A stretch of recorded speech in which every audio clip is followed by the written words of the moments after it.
동묘 어르신들 얘기 듣고 멈칫했다. 며칠 전 우연히 동묘 앞 시장을 지나는데 벤치에 앉아 계신 어르신들의 대화를 엿듣게 됐어요. 국민연금만 받아서는 솔직히 안 돼. 생활비도 빠듯해. 그 말이 왜 이렇게 생생하게 꽂히던지. 그냥 한 귀로 듣고 흘리면 될 얘기인데 이상하게 발걸음이 멈추더라고요. 나도 모르게 계산기를 두드려보며 나는 괜찮을까? 내가 노년이 됐을 때는 어떨까? 이런 생각이 밀려오는 거예요.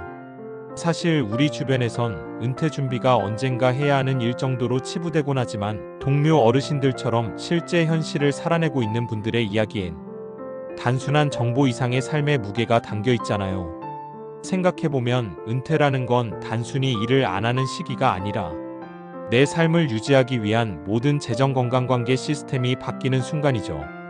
그런데도 많은 사람들이 나중에 고민하지 뭐하고 넘기다 어느 순간 뒤늦게 불안에 휩싸이곤 해요. 그래서 오늘은 동료에서 들었던 그 한마디에서 시작된 생각을 바탕으로 은퇴를 앞둔 혹은 이미 은퇴한 사람이라면 누구나 공감할 만한 현실 이야기 그리고 실제 사례 세 가지를 통해 지금 무엇을 준비해야 하는지 함께 생각해 보려 합니다. 1. 국민연금만으로는 생활 유지가 어렵다. 이미 통계적으로 밝혀진 사실이지만 많은 분들이 체감하지 못해요. 국민연금은 기본적인 소득을 보장하려는 제도이지 충분한 노후 생활비를 보전하기 위한 제도가 아니거든요. 대부분의 은퇴자들은 이렇게 말합니다. 국민연금은 생활비의 기초일 뿐이고 나머지는 결국 내가 마련해야 하더라. 여기엔 여러 이유가 있어요. 기대 수명 증가 은퇴 기간이 2030년씩 늘어남, 물가 상승 연금으로 충당되는 실질 가치 감소, 건강치료비 지출 증가, 근로소득 단절로 생기는 심리적 압박, 즉 국민연금은 노후 생존비이지 삶의 질을 지켜주는 돈이 아님을 많은 어르신들이 결론처럼 말씀하세요. 2. 사례 1 연금만 받으면 괜찮은 줄 알았는데 물가가 이렇게 오를 줄이야. 첫 번째 사례는 72세 박모 어르신 이야기예요. 박 어르신은 은퇴 전에 계산을 꽤 꼼꼼하게 했던 분이에요. 퇴직금도 나름 챙겨놨고 국민연금도 80만 원 정도 나와요. 처음엔 이 정도면 충분하다고 자신있게 말하셨대요.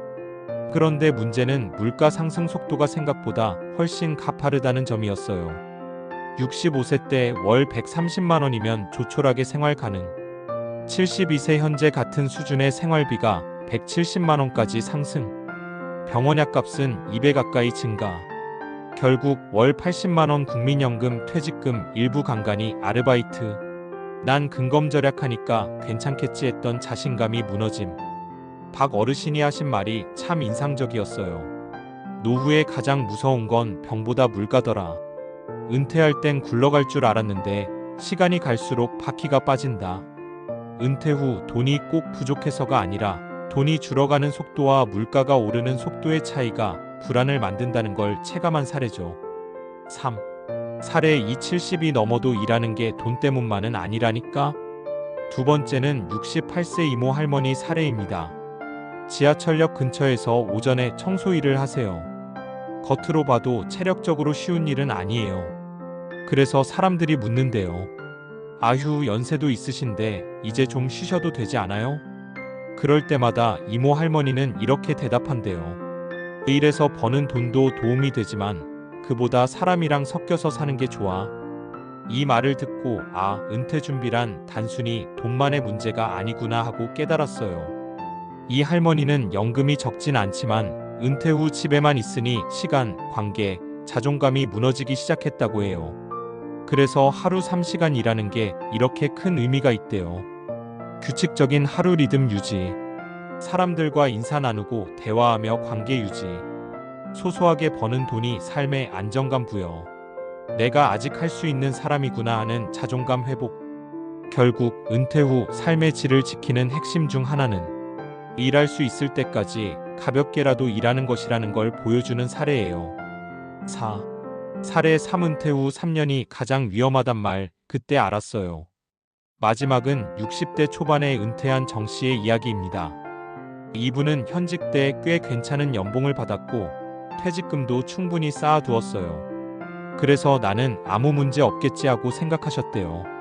하지만 정작 은퇴 후 삶은 예상과 완전히 달랐어요. 퇴직 직후 3년이 가장 위험한 이유 들어본 적 있나요? 갑작스러운 시간 여유, 소비 패턴 조절 실패, 나도 이제 누릴 만큼 누려야지 하는 심리, 외로운 감정 때문에 충동적 소비 증가, 건강검진 여행 취미 차량 유지비 등 지출 폭발.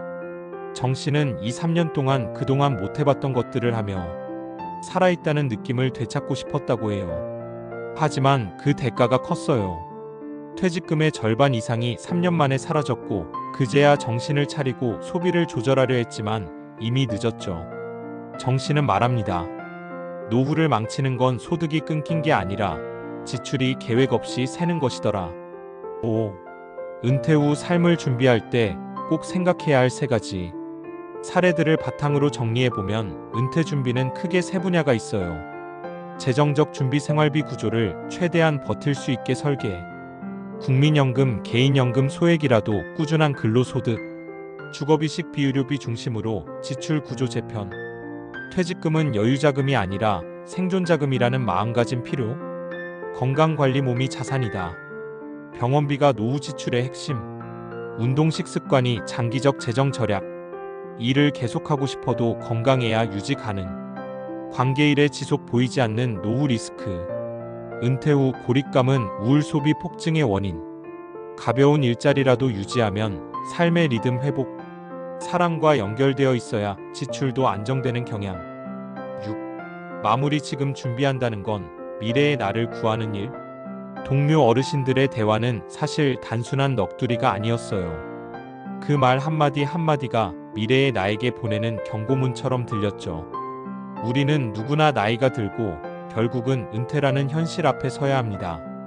그 순간이 온다고 해서 삶의 질이 자연스럽게 유지되는 건 아니에요. 지금의 내가 조금 더 준비하는 만큼 미래의 내가 누릴 수 있는 마음의 평안이 늘어난다는 사실을 많은 어르신들이 삶으로 보여주고 있어요. 노후는 갑자기 찾아오지만 준비는 지금부터 차근차근 시작할 수 있습니다. 그리고 그 시작은 거창한 게 아닙니다. 지금 한번 계산해보고 내 지출을 한번 들여다보고 내가 할 수 있는 일을 조금이라도 알아보는 것. 그게 미래의 나를 지키는 첫걸음이에요.